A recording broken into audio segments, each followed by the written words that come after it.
سراج الدولہ جنگ پناسی پھر کس کے خلاف لڑی گئی؟ کون سی جنگ؟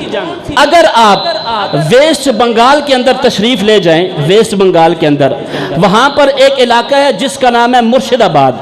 علاقے کا کیا نام ہے؟ مرشد آباد۔ میں انشاءاللہ اپنے ٹائم کے اندر گفتگو کور کروں گا۔ مرشد آباد اس علاقے کا نام ہے۔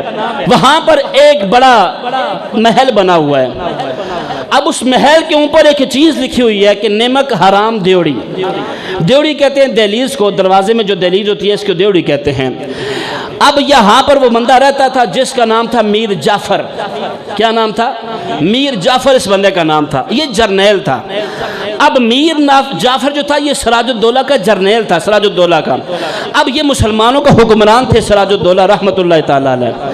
اب اس بندے کو یہ سپاہی بھرتی ہوا میر جعفر، لیکن جو سراج الدولہ کے نانا تھے بہادر علی وردی، انہوں نے اس کو جرنیل کا لقب دیا، پھر فوج کا سپہ سالار مقرر کر دیا، سراج الدولہ کا جو نانا تھا۔ اب بہادر علی وردی کی عزت کی بھی اس نے لاج نہیں رکھی۔ اب ہوا کیا کہ اس طرف مسلمانوں کی حکومت ہے۔ اب مسلمان کتنے؟ 30,000۔ آپ کو باتوں کی سمجھ آ رہی ہے؟ تھوڑا سا اپنی تاریخ کو بھی کبھی پڑھ لیا کریں۔ کتنی ہے؟ 30,000۔ سراج الدولہ کی جو حکومت ہے کتنے سپاہی اس کے؟ 30۔ جو سامنے انگریز ہے، انگریز کی جو آگے فوج ہے اس کی تعداد تھی 3,000۔ انگریز کی فوج کی تعداد کتنی تھی؟ 3,000۔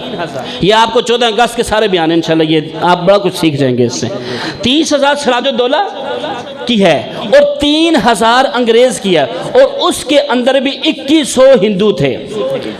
اس تاریخ کے اندر، اس فوج کے اندر جو انگریز کی ہے، اس 3,000 پر مشتمل وہ فوج، اور اس کے اندر 2100 ہندو اور 900 انگریز تھا۔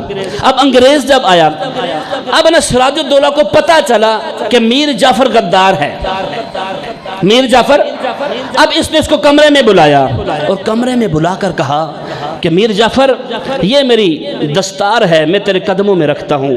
اس نے دستار اٹھا کر میر جعفر کے قدموں میں رکھ دی۔ اب جب میر جعفر کے قدموں میں رکھی تو کہا تو چاہے تو اس کو ٹھوکر مار دے اور چاہے تو اس کو اٹھا کر میرے سر پر رکھ دے۔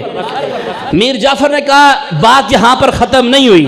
اس نے کہا قرآن کو لایا جائے۔ فوراً ایک بندہ گیا، قرآن اٹھا کر لے آیا۔ اس نے اس قرآن پر ہاتھ رکھ کر کہا، اس نے کہا میر جعفر نے کہا کہ سراج الدولہ تو پریشان نہ ہو، میں حلفیہ بیان دیتا ہوں، قرآن پر ہاتھ رکھ کے قسم کھاتا ہوں کہ میں انگریزوں کے ساتھ ملا ہوا نہیں ہوں، میں تو مسلمانوں کے ساتھ ہوں، تمہارے ساتھ۔ اب یہ میر جعفر اس محل کے اندر ہے۔ اب آج بھی ویسٹ بنگال مرشد آباد علاقے کا نام ہے۔ جو بھی وہاں سے انگریزوں نے جو کتاب لکھی اس نے بھی یہی نمک حرام دیوڑی کے نام سے لکھا، جو آج تک اس میں مشہور ہے۔ جو بندہ جاتا ہے میر جعفر کی وہاں پر تھا، اب اس کو تھوکتا بھی ہے اور لات بھی مار کے وہاں سے گزرتا ہے۔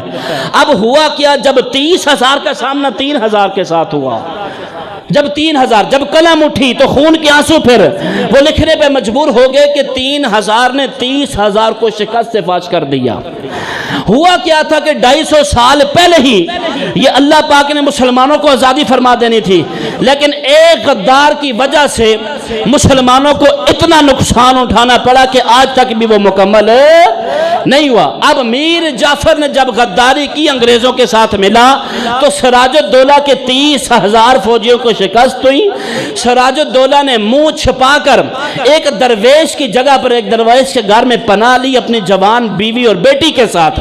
اب جب سراج الدولہ نے وہاں پناہ لی تو میر جعفر کا جو بیٹا تھا میر میرا، اس کو پتا چلا، اس نے بندے بھیج کر وہاں پر ہی شہید کر دیا تھا سراج الدولہ کو۔ مجھے بتاؤ، سراج الدولہ مسلمانوں کا حکمران تھا، کس نے اس کو شہید کیا؟ مسلمان ہی نے اس کو شہید کیا تھا۔